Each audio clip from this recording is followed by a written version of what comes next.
स्वागत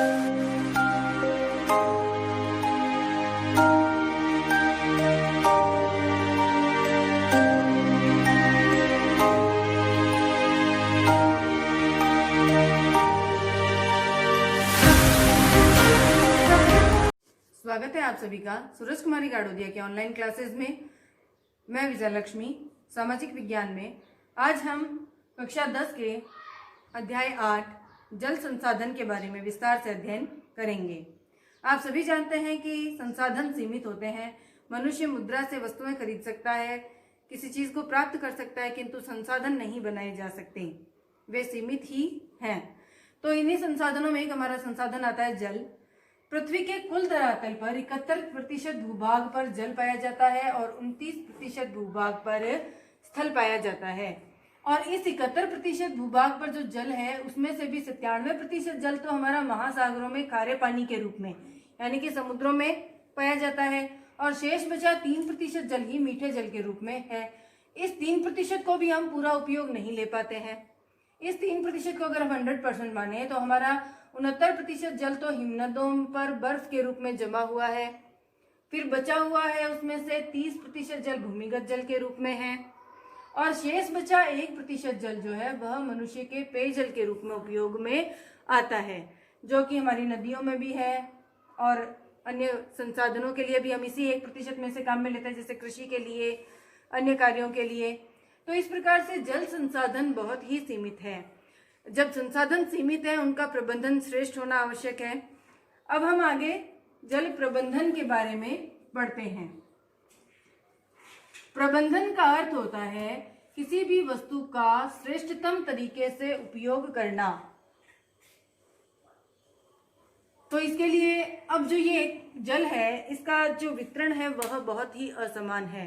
हम सभी जानते हैं कि वितरण असमान है। जैसा कि हम देखते हैं कॉमन हमारे जीवन में कि राजस्थान का एक हिस्सा है पश्चिमी राजस्थान जो काफी सूखा है, और कई स्थान ऐसे हैं भारत के जहाँ पर बहुत अधिक जल पाया जाता है। नदियों से बाढ़ आने की संभावनाएं बन जाती है।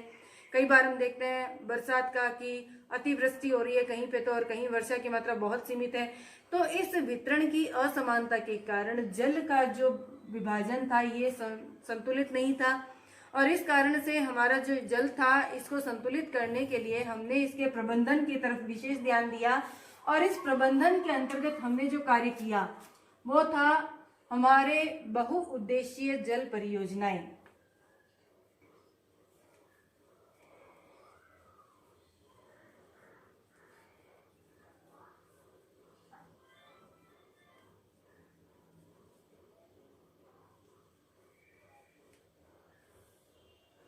अब बहुउद्देशीय से नाम से पता चल रहा है कि उद्देश्य क्या होंगे, एक से अधिक है। तो इनके उद्देश्य क्या क्या हैं ये देखते हैं। सबसे पहले देखो, पहला तो है पेयजल के रूप में जल की उपलब्धता सब जगह हो सके।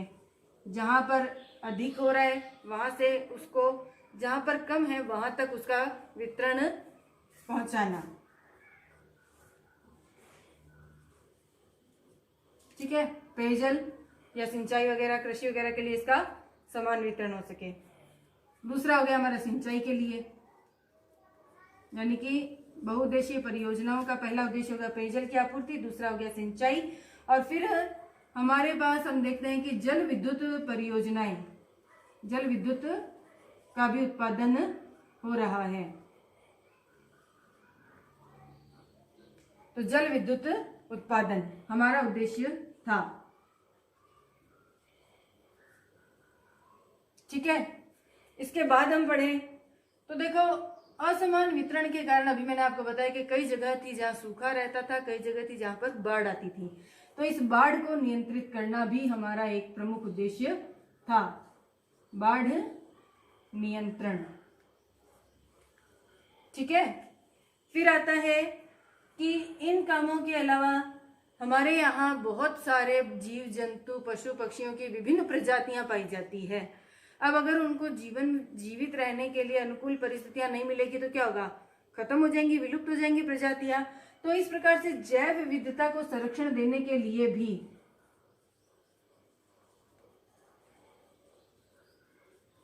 हमने इन परियोजनाओं से वहां पर अनुकूल परिस्थितियां प्रदान करने का प्रयास किया।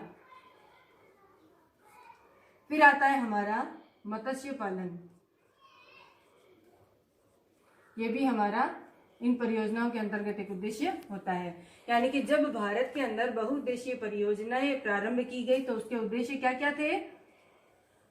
पेयजल की आपूर्ति सब जगह समान करना, सिंचाई की सुविधाएं उपलब्ध करवाना, जल विद्युत के उत्पादन को बढ़ाना, बाढ़ प्रभावित क्षेत्रों में बाढ़ पर नियंत्रण करना, जैव विविधता को संरक्षण देना और मत्स्य पालन को बढ़ावा देना। ये हमारे बहुउद्देशीय परियोजनाओं के कुछ उद्देश्य हैं जिनके आधार पर हमने स्वतंत्रता के पश्चात भारत में अनेक बहुउद्देशीय परियोजनाएं प्रारंभ की। तो देखिए, इन्हीं बहुउद्देशीय परियोजनाओं के बारे में एक कथन आता है पंडित जवाहरलाल नेहरू का।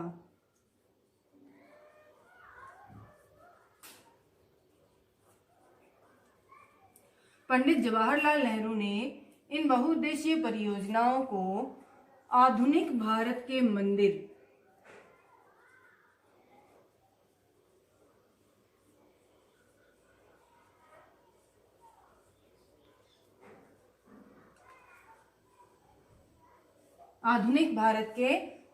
कहकर संबोधित किया था। भारत में हम इन बहुउद्देशीय परियोजनाओं पर अगर चर्चा करें तो इनका संचालन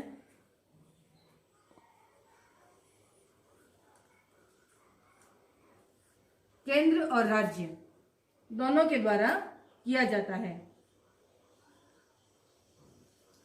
अब देखिए कि बहुउद्देशीय परियोजनाओं के संचालन में केंद्र सरकार द्वारा चलाई जाने वाली कुछ परियोजनाएं थी रिहंद, दामोदर, हीराकुंड, कोसी, टिहरी, भाखड़ा नागल आदि। और राज्यों के द्वारा संचालित परियोजनाओं में थी चंबल, नागार्जुन सागर, तुंगभद्रा, सरदार सरोवर, माही, मचकुंड आदि। तो इस प्रकार से हम देखते हैं कि भारत के अंदर अनेक बहुउद्देशीय परियोजनाएं कार्यरत है। अब हम इन पर विस्तार से चर्चा करते हैं। हमारी पहली परियोजना है भाखड़ा नागल परियोजना। भाखड़ा नागल परियोजना भारत की 1948 से शुरू हुई और 1963 में इसका निर्माण पूर्ण हुआ। तो यह एक महत्वपूर्ण परियोजना है जो कि सतलज नदी, आपने पिछली कक्षा में विस्तार से नदियों का अध्ययन किया था, उसमें आपने देखा था कि भारत के सिंधु नदी तंत्र में हमारी सतलज नदी आती है। यह सतलज नदी पर स्थित महत्वपूर्ण परियोजना है। तो सतलज नदी पर हिमाचल प्रदेश के पास में, आपको लोकेशन पता होनी चाहिए, प्रायः इनका पूछा जाता है कि यह कहाँ पर स्थित है, मानचित्र में पूछ लेते हैं। तो हिमाचल प्रदेश कहाँ है? भारत के अंदर हम जो ये ऊपर वाला पार्ट देखते हैं ना, इधर इस तरह से, तो यहाँ पर लगभग यह है। तो यहाँ हिमाचल प्रदेश पड़ता है अपना, ठीक है ना। तो हिमाचल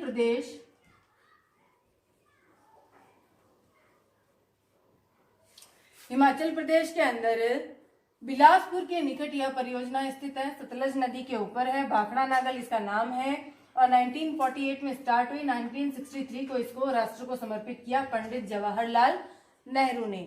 नेहरू ने इनका प्रारंभ किया था, नेहरू ने इसको राष्ट्र को समर्पित भी किया था। अब देखिए, यह परियोजना जो है यह पंजाब, हरियाणा व राजस्थान की संयुक्त परियोजना है, ठीक है।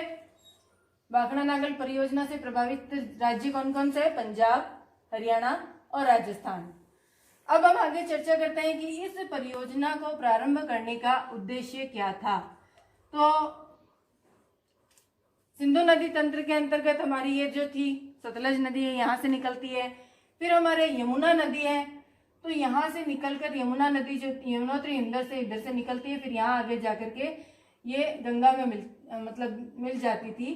तो इन दोनों के बीच में ये जो क्षेत्र था सतलज और यमुना के मध्यवर्ती भागों में,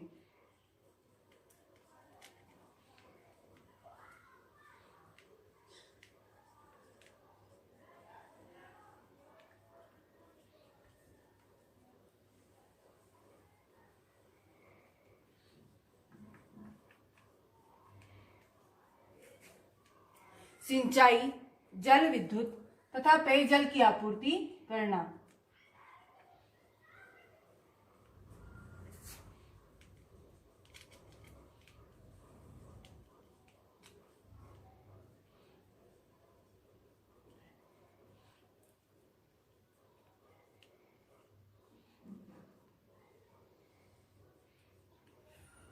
भाखड़ा नांगल परियोजना का उद्देश्य था सतलज और यमुना नदी के मध्यवर्ती भागों में सिंचाई, जल विद्युत और पेयजल की आपूर्ति करना।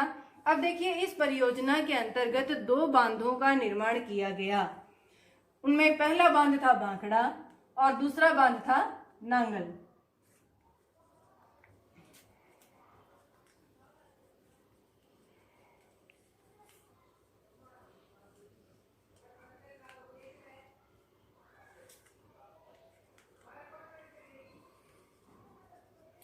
भाखड़ा बांध का निर्माण जो था यह 518 मीटर लंबा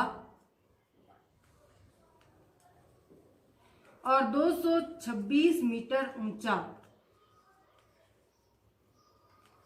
यह भारत का या यूं कहें पूरे एशिया का सबसे ऊंचा गुरुत्वीय बांध है। यहाँ पर गुरुत्वीय शब्द इसलिए जुड़ा है, अमा जो है धरातल से ऊंचाई जब नापते हैं तब यह समुद्र तल से नापते हैं, और बांध की ऊंचाई जो होती है ये नदी तल से भी ली जाती है। तो नदी तल से 226 मीटर ऊंचा यह भारत का सबसे ऊंचा गुरुत्वीय बांध है। ठीक है ना। इसकी ऊंचाई कितनी है? 226 मीटर, लंबाई कितनी है? 518 मीटर। तो इसके विशाल आकार को देखते हुए जवाहरलाल नेहरू ने इसे एक अद्भुत विराट वस्तु की संज्ञा दी थी। तो ये हमारा हो गया पहला पार्ट इसका। अब दूसरा जो भाग बना था वह था नांगल बांध, भाखड़ा से 13 किलोमीटर नीचे। भाखड़ा बांध से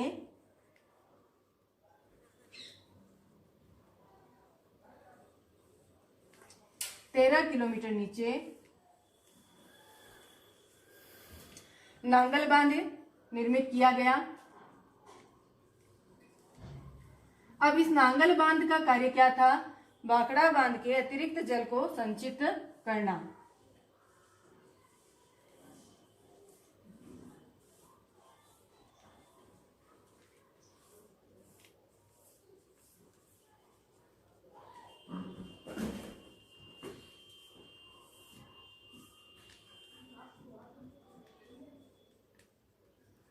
एक खास बात और ध्यान में रखेंगे कि जितने भी विद्युत ताप गृह स्थापित किए गए थे ये सारे नांगल बांध पर स्थित हैं। ठीक है। तो इस प्रकार से हमारे सामने भाखड़ा नांगल परियोजना के 2 बांध आए। पहला यह भाखड़ा बांध जो कि 518 मीटर लंबा और 226 मीटर ऊंचा है, और यह भारत का सबसे या एशिया का सबसे ऊंचा गुरुत्वीय बांध है।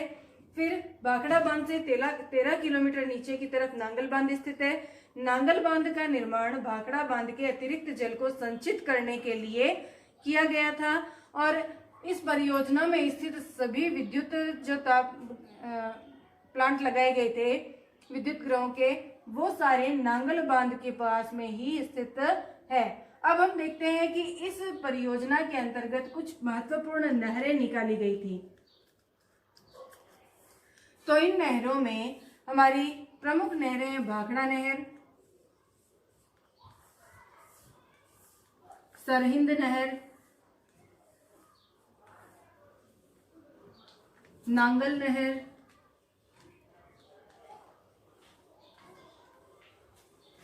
फिर आती है हमारी वितिस्ता या बिस्ता नहर, और एक आती है नरवाना नहर।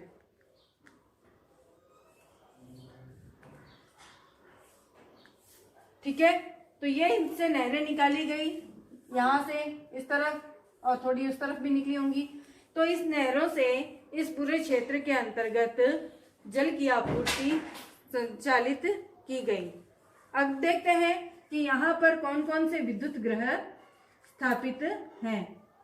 तो विद्युत गृह मैंने आपको पहले ही बताया कि नांगल बांध पर स्थित हैं सारे के सारे, और इनमें है पहला कोटला, फिर आता है हमारा गंगवाल और एक आता है रूपनगर। तो ये हमारे विद्युत तापगृह है जो कि भाखड़ा नागल परियोजना के अंतर्गत नागल बांध के पास में स्थित किए गए हैं। और भाखड़ा बांध की ऊंचाई 226, एशिया का सबसे ऊंचा गुरुत्वीय बांध है। इसके अंदर से निकलने वाली नहरें हो गई भाखड़ा नहर, सरहिंद नहर, नांगल नहर, विस्ता नहर और नरवाना नहर। ये हुई हमारी भाखड़ा नागल परियोजना जो कि भारत के अंदर 1948 से स्टार्ट होकर 1963 में कंप्लीट होती है। अब हम देखते हैं हमारी दूसरी नदी घाटी परियोजना जो है दामोदर घाटी परियोजना। दामोदर घाटी परियोजना, तो दामोदर घाटी परियोजना नाम से ही पता चल रहा है यह दामोदर नदी पर स्थित है। और दामोदर नदी पश्चिम बंगाल के शोक के रूप में कुख्यात रही है। इसे बंगाल का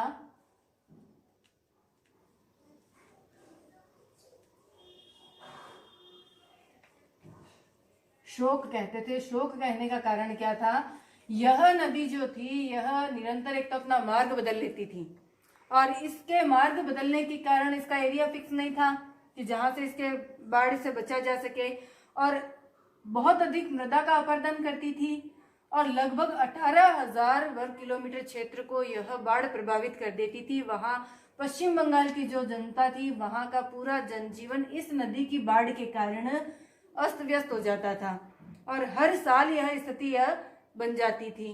तो इस कारण से दामोदर नदी को पश्चिम बंगाल का शोक कहते थे। तो इसको शोक कहने का कारण क्या था? एक तो इसका मार्ग परिवर्तन करना हर बार, दूसरा इसके द्वारा बहुत अधिक अपरदन होता था मृदा का और भयंकर बाढ़ें आती थी।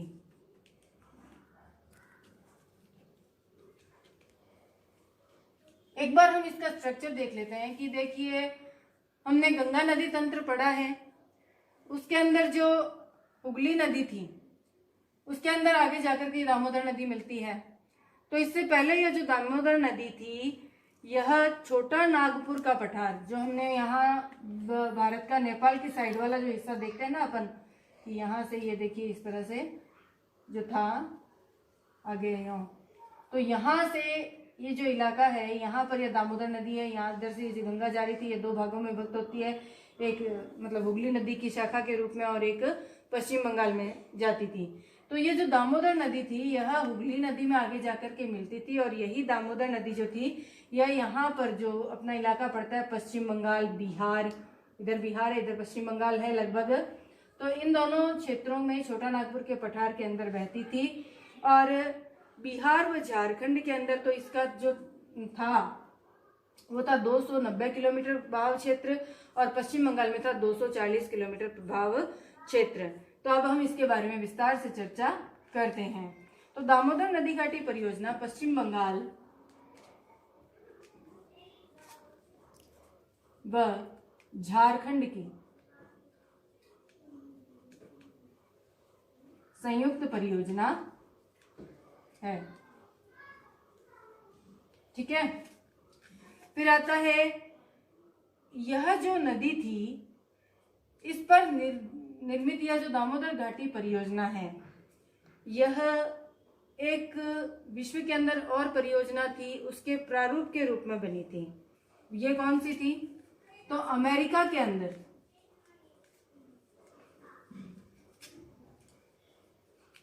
टेनेसी नदी घाटी परियोजना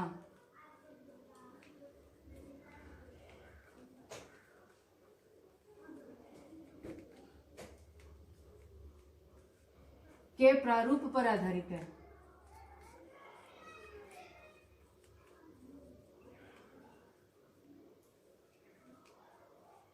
टेनेसी नदी भी दामोदर नदी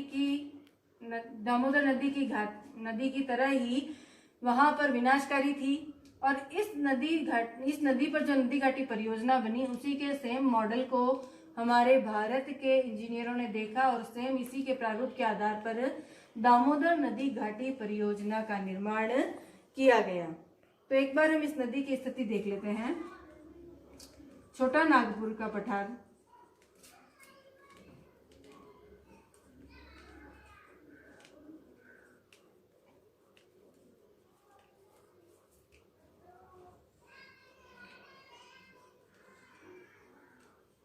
बिहार व झारखंड में इसका बहाव क्षेत्र है 290 किमी, ठीक है।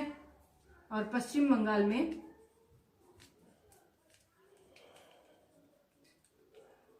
240 किमी, ठीक है। और अब यहाँ इन जगहों पर बहने के बाद आगे जाकर के कहाँ मिलती है, हुगली नदी में मिल जाती है।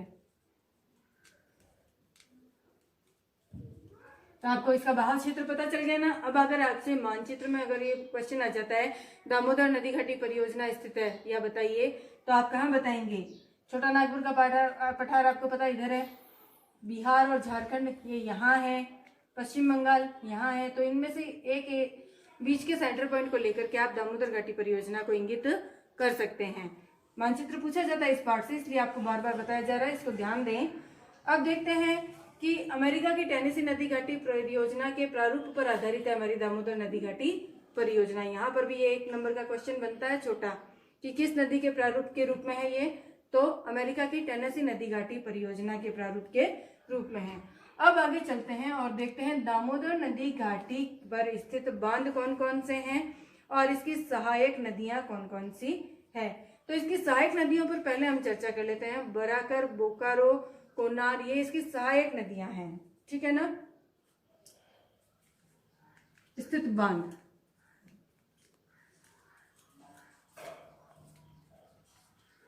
किस पर, दामोदर घाटी परियोजना पर, ठीक है। तो देखिए बाराकर नदी पर मेथान बांध बना है एक तो, और इसी नदी पर एक और बांध है, उसका नाम है तेलीय बांध।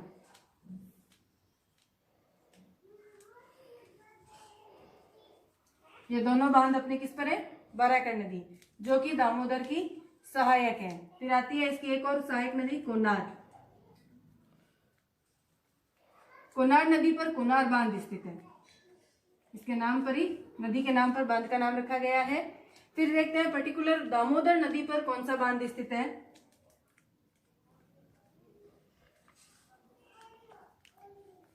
तो दामोदर नदी पर हमारा पंचेत पहाड़ी बांध,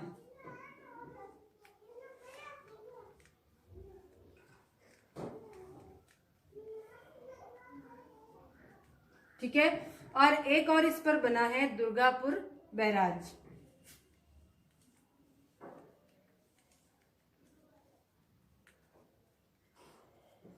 ये हमारे दामोदर नदी पर ही बने हुए हैं। तो इस प्रकार से इस नदी घाटी परियोजना के अंतर्गत हमारे बांध कौन कौन से हो गए, मेथान बांध, तेलीय बांध, कोनार बांध, पंचेत पहाड़ी बांध और दुर्गापुर बैराज। ये 5 बांध हमारे दामोदर नदी घाटी परियोजना के अंतर्गत बने हुए हैं। और अब इन्हीं बांधों पर बहुत सारे तापग्रह, विद्युत तापग्रह और एक विस्तृत नदी नहर परियोजना का भी निर्माण किया गया है। तो इस प्रकार जो दामोदर नदी घाटी थी, या दामोदर नदी जो थी, जो पहले पश्चिम बंगाल के शोक के रूप में प्रसिद्ध थी, वर्तमान में इसे हम बंगाल के वरदान के रूप में देखते हैं। कारण क्या है कि इससे होने वाले जितने भी हमारे नुकसान थे वो अब क्या हो गए हैं, लाभों में बदल गए हैं। ये परियोजना बनने के बाद देखिए 5 बांध है, तो 5 बांधों पर बहुत सारे विद्युत तापग्रह बन गए, यानी कि विद्युत उत्पादन का एक बड़ा एरिया हो गया है ये हमारा। फिर यहाँ पर नहर प्रणाली विकसित की गई है, तो यहाँ की मृदा से बहुत अच्छा उत्पादन प्राप्त होने लगा है। मृदा का अपरदन घट गया तो क्षेत्र हो गया उपजाऊ, और नहरी प्रणाली से सिंचाई की सुविधा हो गई अच्छी, तो यहाँ पर उत्पादन बढ़ गया। तो जो दामोदर नदी किसी काल में पश्चिम बंगाल का शोक थी, वह वर्तमान में क्या हो गई, पश्चिम बंगाल के लिए वरदान सिद्ध हुई है।